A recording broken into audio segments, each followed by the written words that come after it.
It's the day to share happiness and respect, acknowledge one of the greatest human beings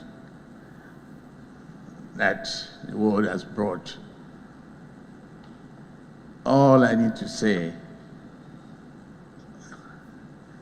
is thank you, Bill Gates, for your indivisible commitment to humanity.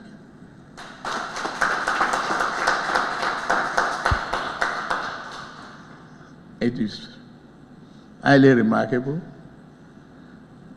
It's an inspiration to leadership across the world, including the one standing before you. I thank you very much. That's all. It's a great thing to have to honor you. Very happy to receive it on behalf of not only myself, but the incredible team at the foundation. From the very beginning, the goal of the foundation has been to help Nigeria improve its health. Nigeria's always had ambitious goals for improving health, and three of the people here today are great champions of that cause. Of course, the president making health a priority, Mohammed Pate, who we've worked together throughout the great challenges, including, as was mentioned, the incredible progress that was made on polio, and of course, Aliko Dangote, who I've gotten to know and share a lot of great work together.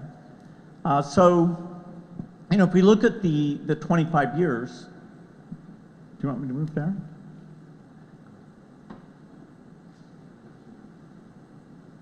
If you look,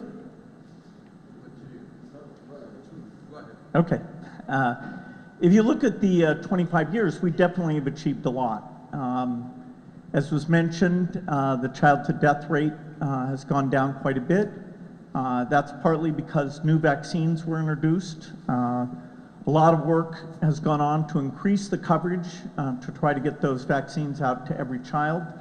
And we've learned a lot and have a clear roadmap of what needs to be done.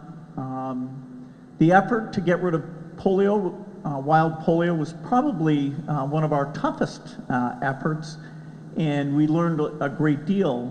We built a lot of partnerships.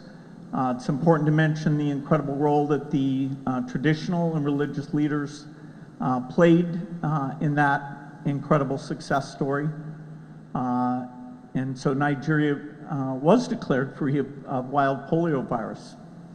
Recent effort that also was quite fantastic was the rollout of the HPV vaccine. Here in Nigeria alone, over 7,000 women die every year from cervical cancer. And in fact, it turns out that a single dose of this vaccine taken at ages 9 to 14 gives you lifetime protection from getting that cancer. And so it's very recently that we proved that single dose and that we got the price of the vaccine down, and Nigeria was given the challenge of getting this out to as many young girls as possible, and actually achieved a better result than almost any country in getting it out to over 12 million girls. So we have some amazing things that we've done together. Let me say I'm totally dedicated over the next 20 years to finishing the job, whether it's building up the data systems, getting the vaccines out to all the children, getting solutions for malnutrition that not only is responsible for a lot of deaths, but also cuts off the potential of the children who suffer from malnutrition. And so improving that will make a huge contribution to them individually and to the country which has an incredible young group of people doing entrepreneurial work. In fact, tomorrow I'll get to meet a lot of those entrepreneurs and hear about the amazing things going on here in Nigeria. There's a lot of innovation coming, both from the world at large and here in Nigeria, that makes me hopeful for the next 20 years. We still have a variant of polio that we have to go and get. In the near term, I'd say that's our highest priority. We have a very challenging financial environment because some of the generosity from the rich countries, including the US, that's helped us get to this point is being reduced.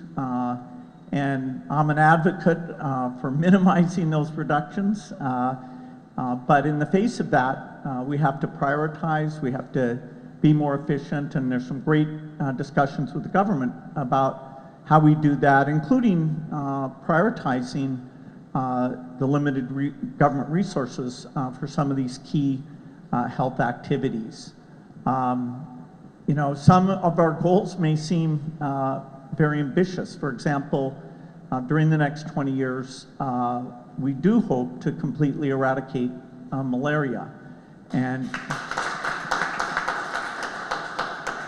for Nigeria and the world, just think what a phenomenal thing that would be. It's definitely holds back achieving full potential.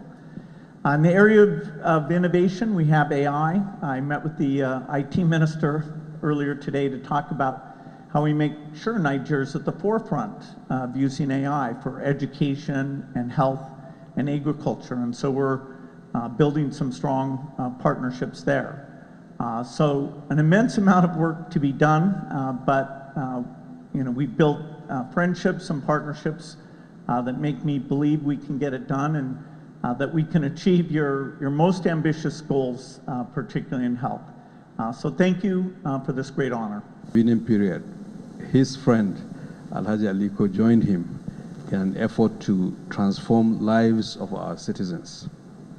From that time until now, his foundation and through other channels have invested more than $2 billion of his own capital in various arenas that affect our people directly, whether it's healthcare, agriculture, digital economy, and many others that are to come.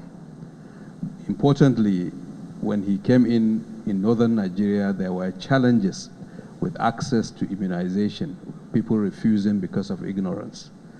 And with Mr. Gates and Alhaji Aliko, they mobilized the entirety of the Northern Traditional Leaders Committee. Northern Traditional Leaders comprise more than 160,000 units within a network across 19 states and the Federal Capital Territory, led by the Sultan of Sokoto, but across every state, mobilize them and change the mindset of the people. Polio eradication, which was the arrowhead, was ultimately defeated, and we will hear more from the citation. But he continued to invest in primary health care, in issues of maternal, newborn, and child health through global platforms, Gavi, Global Fund, also his voice globally as a respected leader. And I think it is really a privilege, Your Excellency, that you have approved for him to be conferred with the national honor. So we're here for that purpose. Much appreciation